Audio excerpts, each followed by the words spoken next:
சென்னை அடுத்து உள்ள மகாபலிபுரத்தில் பாமக சார்பில் வன்னியர் சங்க மாநாடு இன்று மாலை 4:30 மணி அளவில் தொடங்க உள்ளது. மாநாட்டிற்காக செய்யப்பட்டுள்ள ஏற்பாடுகள் குறித்து செய்தியாளர் ஹரீஷ் வழங்க கேட்கலாம்.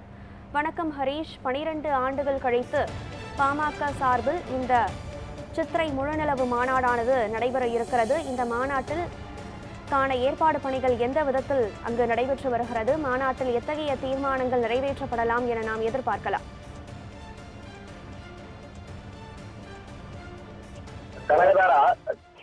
சென்னை அடுத்து உள்ள மகாபலிபுரத்தில் பாமக சார்பில் வன்னியர் சங்க மாநாடு இன்று மாலை 4:30 மணி அளவில் தொடங்க உள்ளது. இந்த மாநாட்டில் பாட்டாளி மக்கள் கட்சியின் நிறுவன தலைவர் ராமதாஸ் மற்றும் பாட்டாளி மக்கள் கட்சியின் தலைவர் அன்புமணி ராமதாஸ் ஆகியோர் தலைமையில் நடைபெற உள்ளது.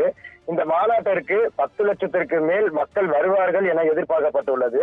குறிப்பாக வருடம் சித்திரை திருவிழா மாநாடு என நடத்தப்படும் வருடம், அதாவது கடந்த 2013ஆம் ஆண்டு நடைபெற்ற கலவரம் காரணத்தால் இந்த மாநாடு 12 வருடத்திற்கு நிறுத்தி வைக்கப்பட்டது.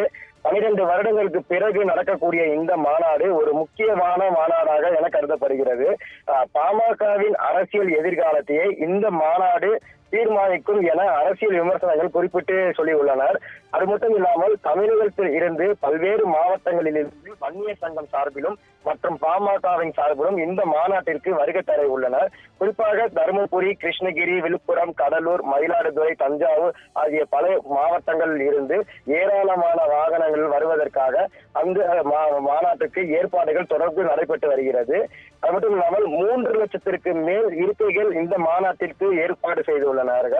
அதனைத் தொடர்ந்து தொண்டர்கள் மற்றும் நிர்வாகிகள் மாநாடை காண்பதற்கு மாநாடை சுற்றி டிஜிட்டல் முறையில் திரையரங்க அமைக்கப்பட்டுள்ளது. அதே போலவும் பெரிய விழா மேடையும் ஏற்படுத்தியுள்ளனர். முக்கிய அம்சமே இந்த விழா மேடை என்பது கான்கிரீட் செவர் மூலமாக மேடை அமைக்கப்பட்டுள்ளது.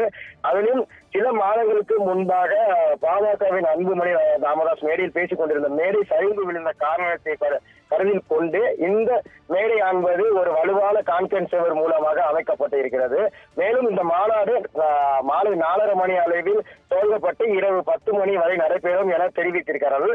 மாலை 8 மணி முதல் 9 மணி வரையும் மணியில் இருந்து பாமக நிறுவனர் ராமதாஸ் பேச இருப்பதாகவும் தகவல் ஒன்று கிடைத்திருக்கிறது.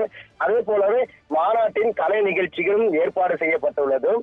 மற்றும் மாநாடு தொடர்பாக 3 பாடல்கள் வெளியிட உள்ளோம் என்ற தகவல் ஒன்று வெளியாகிருக்கிறது. அதே போல இந்த மாநாடு நடத்தக்கூடிய நோக்கமே என்னவென்றாலும் தமிழ்நாட்டில் சாதி வாரிய கணக்கெடுப்பு நடத்த வேண்டும். இந்த மாநாட்டின் வன்னியர் சமூகம் மட்டும் இல்லாமல் அனைத்து சமூகத்தினும் அழைப்பு விடுக்கப்பட்டிருக்கிறது. சாதி, மதம், இனம் வேறுபாடு இல்லாமல் அனைத்து சமூகத்திலும் சேர்ந்து மக்கள் கலந்து கொள்ள வேண்டும் என்ற நோக்கத்தில் அழைப்பு விட்டப்பட்டுள்ளது. அது மட்டுமல்லாமல் இதன் மூலமாக அனைத்து சமூக மக்கள் பயன்பெற வேண்டும் நோக்கத்தில் தான் இந்த மாநாடு நடைபெற்று இருக்கிறது. குறிப்பாக பார்த்தோம், பட்டியல் மக்களிடம் இடஒதுக்கீடும் அளவு 19% உள்ள நிலையில் இன்னும் 2% அதிகம் வேண்டும்.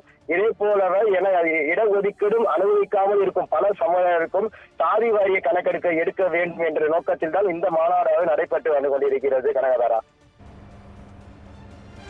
விவரங்களை வழங்கியமைக்கு நன்றி ஹரீஷ்.